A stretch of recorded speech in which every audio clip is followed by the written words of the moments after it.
हो सकता है। कुछ मौलवी मुल्ला है जिन्होंने चंद्रयान 3 की कामयाबी के बाद फतवा निकाला कि मक्का के अंदर आने वाला तूफान उसकी वजह चांद पे पहुंचना है इंसानों का।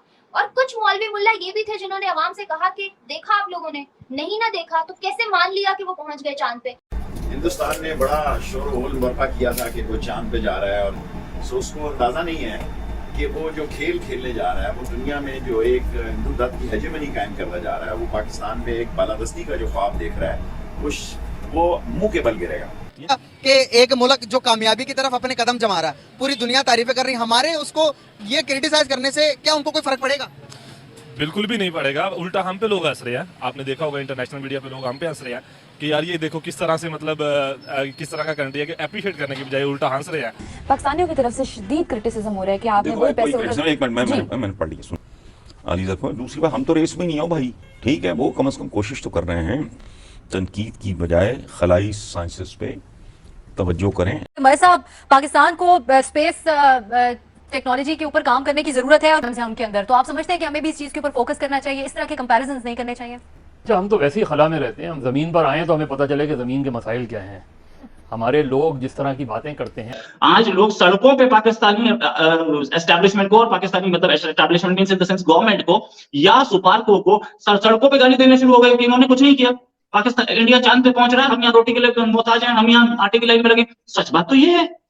और पाकिस्तान के साइंसदान अल्हम्दुलिल्लाह दुनिया के बेहतरीन साइंसदान हैं। जब चीज सड़क पर आ जाएगी, जब आप खला में चले जाएंगे तो दुनिया उसका एतराफ करेगी। अभी से दावे क्यों करते हैं? नमस्कार दोस्तों, जय हिंद दोस्तों। इसरो की जो नमस्कार दोस्तों, जय हिंद दोस्तों। चंद्रयान 3 की सफलता को लेकर पूरी दुनिया है इसरो का दीवाना बन चुका है, और आए दिन ऐसे बड़े बड़े लोग और बड़े बड़े देश जो हैं वो इसरो को कंग्रेचुलेट कर रहे हैं, भारत को इस मिशन को सफलता को लेकर कंग्रेचुलेट कर रहे हैं। लेकिन अगर बात किया जाए पाकिस्तान का, पाकिस्तानी एम्बेसी ने कुछ दिन पहले कंग्रेचुलेट किया है इसरो को, लेकिन पाकिस्तानी मौलाना और मौलवी जो है उन्होंने अब ये साफ तौर पर कह दिया कि भाई हम इसके ऊपर फतवा लगाने जा रहे हैं। मतलब चंद्रयान 3 की जो बातें करेगा अब उस पर फतवा लग जाएगा, क्योंकि ये नहीं देखना चाहते कि भाई काफिरों की अचीवमेंट के ऊपर ये खुशी मनाए, जश्न मनाए। ये नहीं चाहते कि भाई ये जो भारत की अचीवमेंट है, भारत को ये दुश्मन देश मानते हैं, काफिर देश मानते हैं, ना जाने क्या क्या मानते हैं। इसके ऊपर लेकर पाकिस्तानी मीडिया भी काफी ज्यादा चिढ़ा हुआ है अपने मौलाना और मौलवी के ऊपर। तो चलिए वीडियो देखते हैं, मजा लेते हैं। मैं मिलता हूं आपको वीडियो के एंड। एक तरफ इसी मुल्क के कुछ मौलवी मुल्ला हैं जिन्होंने चंद्रयान 3 की कामयाबी के बाद फतवा निकाला कि मक्का के अंदर आने वाला तूफान उसकी वजह चांद पे पहुंचना है इंसानों का। और कुछ मौलवी मुल्ला ये भी थे जिन्होंने अवाम से कहा कि देखा आप लोगों ने, नहीं ना देखा तो कैसे मान लिया कि वो पहुंच गए चांद पे। कुछ भी दिखा सकते हैं, एडिटिंग किसी भी तरह की हो जाती है, ग्राफिक्स हैं, फलां है, बिलीव ही नहीं किया उन्होंने इस चीज पे। तो ऐसे ये भी तो इसी पाकिस्तान के लोग हैं, इनके बारे में क्या कहेंगे? वो तो लाल टोपी है यार, उस लाल टोपी को आप सीरियसली ले रही हो। उसको तो क्या किया था उसके साथ सऊदी अरेबिया में, पता है आपको? उसको सऊदी अरेबिया में 4 आदमियों ने पकड़ा, बेड पे लिटाया, उसकी पैंट उतारी और जो उसके ऊपर मारे कोड़े, 1000 कोड़े मारे थे भाई को। आज तक दर्द करता है, सीधे नहीं चल पाता। तो ये समझो यार, वो लाल टोपी जुमरू आदमी, यूजलेस आदमी, उसको ये नहीं पता, वो सिर्फ नफरत फैलाने में चलता है, जिंदगी उसकी नफरत फैलाने पे चल रही है। वो कहां से वो आदमी, उसने आज तक कुछ किया है जिंदगी में? मतलब कोई बता दे मुझे। वो इंजीनियर है, उसने क्या किया था? उसने ब्रिज बनाए थे, उसने पाकिस्तान में 1000 लोगों का कोविड ठीक किया था, उसने कोविड की दवाई बनाई थी। उसने क्या किया है? उसने बिल्डिंग बनाई है जिसमें लोग रह रहे हैं, उसने गरीबों को घर दिए हैं, उसने एक ऐसा लंगर या भंडारा लगाया हुआ जहां पे लोग 10,000 लोग डेली खाना खाते हैं फ्री में। क्या किया है उसने? उसकी जिंदगी सिर्फ इसी चीज पे चलती है कि मैं होता है सारे दिन। ये आदमी लाल टोपी जो है, ये आदमी सिर्फ इस चीज में रहता है कि मुझे कहीं से मैं नफरत की बात करूं, मैं बहुत ज्यादा नफरत फैलाऊं, इंडिया के खिलाफ बात करूं, मुझसे डोनेशन आ जाए और मेरे बैंक अकाउंट रहे और मैं आराम से घूमूं। सऊदी अरेबिया तो जाने की हिम्मत नहीं है इसमें, क्योंकि सऊदी अरेबिया तो ठीक करते थे, वो भी तो एक इस्लामिक कंट्री। क्यों मारा था इसे? इतना बड़ा अगर मोमिन है और पाक है तो। ये चंद्रयान का प्रूफ मांग रहा है, पहले अपने कंट्री में तो प्रूफ मांग ले कि बिल कितना इतना आ रहा है। तो आप इतने बड़े इन्फ्लुएंसर हैं तो आपको ये तो बोलेंगे कि मेरे घर में, मेरे कंट्री में मुसलमान परेशान है। क्यों परेशान है? इसने आज तक नहीं बोला। दूसरे कंट्री से चंद्रयान का प्रूफ मांग रहा है। हमारे पास सारे प्रूफ है, एनिमेशन है, ग्राफिक्स है। ये एक समझदार आदमी है और तो कोई है नहीं। You can't fool all the people all the time. कोई सोसाइटी कितना ही सपनों में जी ले, कोई सोसाइटी कितना ही बेवकूफी में जी ले, कोई सोसाइटी कितना ही अपने आप को मोमिन समझ के जी ले, कितना ही वो इस्लाम के नशे में जी ले, खानी तो रोटी पड़ेगी। उस रोटी का रेट सबको पता है ना, सब्जी का रेट सबको पता है ना, बिजली का रेट सबको पता है ना। कि मेन स्ट्रीम मीडिया जो हमेशा नफरत फैलाने में मसरूफ रहता है, पाकिस्तान का इतना बड़ा न्यूज चैनल जियो न्यूज के एंकर्स ने खुद बैठ के जो है ग्रीट किया है, प्रेज किया है जिस दिन चंद्रयान पायर तकनीक तक पहुंचा है। और साथ में उन्होंने ये स्टेटमेंट भी दी कि they are very much happy कि एशिया से किसी कंट्री ने ये किया, हमारे नेबरिंग कंट्री ने ये किया, और पाकिस्तान को भी तलकीन करते हुए कहा कि आपको सोचना चाहिए। इट इज नॉट कि उनकी आंखें खुल गई हैं, ऐसा नहीं है। इट इज नॉट कि उनको रियलाइज हुआ कि नहीं नहीं इंडिया ने बहुत तरक्की की है। इट इज कि उन्हें समझ में आ गया कि अब तक जो हम समझा रहे थे कि हम बहुत अजीम कौम है, हम इंडिया के हमारा एक आदमी एक मुसलमान 10 हिंदुओं के बराबर है, ये फिलॉसफी चली नहीं। उन्हें ये समझ में आया कि पाकिस्तान की आवाम अब कंपेयर कर रही है कि इंडिया चांद पे पहुंच रहा है। आप हमें 50 साल से समझा रहे थे कि हम चांद पे होंगे, यही जो चंद्रयान का प्रूफ मांग रहा है। इसी निकम्मे आदमी ने तो 10 साल पहले बोला था कि पाकिस्तान चांद पे होगा, इंडिया पहुंच गया, उसका गजवा है नहीं हो पाया। आज लोग सड़कों पे पाकिस्तानी एस्टैब्लिशमेंट को, और पाकिस्तानी मतलब establishment means in the sense government को या सुपार्को को सड़कों पे गाली देने शुरू हो गए कि इन्होंने कुछ नहीं किया, पाकिस्तान इंडिया चांद पे पहुंच रहा है, हम यहाँ रोटी के लिए मोहताज हैं, हम यहाँ आटे की लाइन में लगे। सच बात तो ये है। एक आप नाराए तकबीर चीखते हैं तो पूरा पाकिस्तान सामने आ जाता है और पूछता नहीं कि भैया ठीक है, अच्छा रोटी मिली थी कि नहीं। वो दिन गए, सच में वो दिन गए।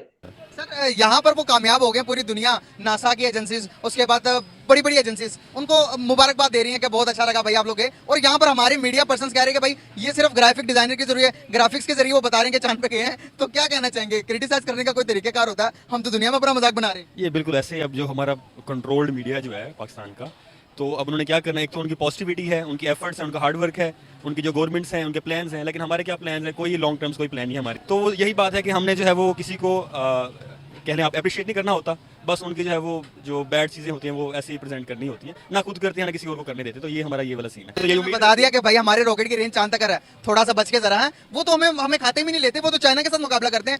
देखिए टेक्निकली हमारे पास अभी क्रिटिसिज्म के अलावा अभी तक तो कुछ बचा नहीं है और कुछ कहने को, क्योंकि जो हमारा एयर स्पेस का जो अपना प्रोजेक्ट है वो तो समझ लें किसी खाते में नहीं है। और बाकी ये जो हमारे लोग कह रहे हैं कि ये मतलब नहीं गया, ये झूठ है, या आईए से तस्वीरें वगैरह ली हैं, ये सब बकवास है मेरे ख्याल में, इसमें कुछ ताकत नहीं। पूरी दुनिया तारीफें कर रही, हमारे उसको ये क्रिटिसाइज करने से क्या उनको कोई फर्क पड़ेगा?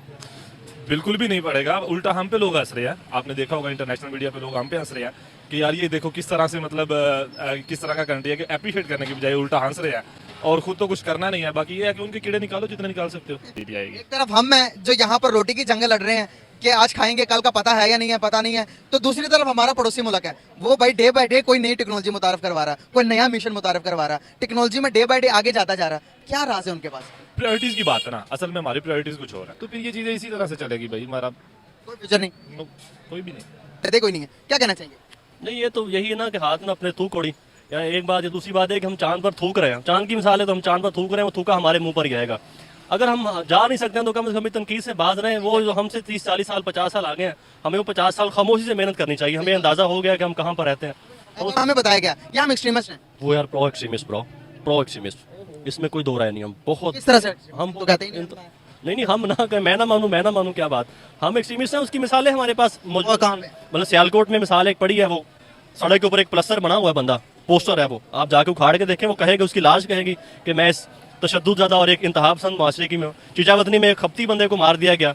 आप जड़ामाला की मिसाल ले लें, आप कराची की, लाहौर की, योहानाबाद की मिसालें ले लें। हम किसी को बर्दाश्त नहीं करते, हम ठेकेदार हैं मजहब के। जबकि मिडिल ईस्ट यहाँ से मजहब पैदा हुआ है। देखें आप यूएई में देखें, सऊदी अरब में देखें, वहाँ बंगाली, हिंदू, पूरी दुनिया से लोग आके काम कर रहे हैं। मजहब वहाँ पैदा हुआ है। हमें न तीनों में न तेरों में ना हमें मजहब का मुकम्मल इल्म है, ना हम पूरे माशरे को जानते हैं, ना हमारे पास कुछ है। उसके बावजूद हम मजहब के ठेकेदार भी हैं, मजहब पूरा है भी नहीं हमारे पास। तो वी आर प्रो एक्सट्रीमिस्ट भाई। हम बात करते हैं हिंदुस्तान में मुसलमानों की, और हम अपने बारे में बात क्यों नहीं कर लेते? यही तो मसला है हमारा। अगर अपने गिरेबान में झांक के देखेंगे तो शर्म आएगी ना, कि उसमें से चेहरा निकाले। वो नहीं है वफादार जो अब भी नारा लगाए कि हम सबसे नहीं, वो तो गलत कर रहा है, मुल्क के साथ ज्यादती कर रहा है। अगर अब भी कोई ये कह रहा है कि हम सबसे अजीम कौम है, हम रही नहीं है। हमने 70 साल तजर्बात में से देख लिया है, हमने किसी भी तबके को नहीं छोड़ा, किसी कौम को नहीं छोड़ा। हम नहीं अजीम, मुझे नहीं लगता कि हमें अजीम कहना चाहिए, हमें तवज्जो देनी चाहिए खुद पे। बिल्कुल सही कहा। तो दोस्तों, जैसा कि आपने वीडियो में देखा कि कैसे पाकिस्तानी मौलाना और मौलवी कह रहे थे कि हमको फतवा लगा रहना चाहिए, और इसके ऊपर पाकिस्तान मीडिया का जो भी कुछ रिएक्शन था आपने देखा। और क्या कहा जाए, मतलब कुछ कहने को इन जैसे लोगों को मतलब किस लायक हम समझे। मतलब ये तो इंसान तो नहीं है, और ये तो शैतान का भी कुछ मतलब ईमान बचा होगा, लेकिन ये शैतान भी नहीं है, ये उससे भी गए गुजरे हैं। मतलब पाकिस्तानी को आप कुछ भी एक वार्ड दे दीजिए कि इससे भद्दी गाली और इससे मतलब नफरत वाली चीज कुछ नहीं हो सकती, क्योंकि इनके लोग इससे नफरत में भरे पड़े हैं कि भाई आप देखेंगे तो आपकी रूह कांप उठेगी। मतलब आप दुश्मन देश हो भी, दुश्मन देश की एक अचीवमेंट हो तो वो उसका अचीवमेंट है, उसका मतलब मेहनत है, लेकिन उसको आप सेलिब्रेट नहीं कर सकते, लेकिन सराह तो सकते हैं, लेकिन आप सराहेंगे भी नहीं, आप उसको फिर बातें भी नहीं करेंगे, तो आपके बच्चे क्या सीखेंगे? वैसे तो आप मतलब पैदा करके मदरसा पे छोड़ देते हो, वो क्या सीखते हैं ये तो आप भी जानते हैं, और वहाँ पर क्या होता है ये तो आप भी जानते हैं।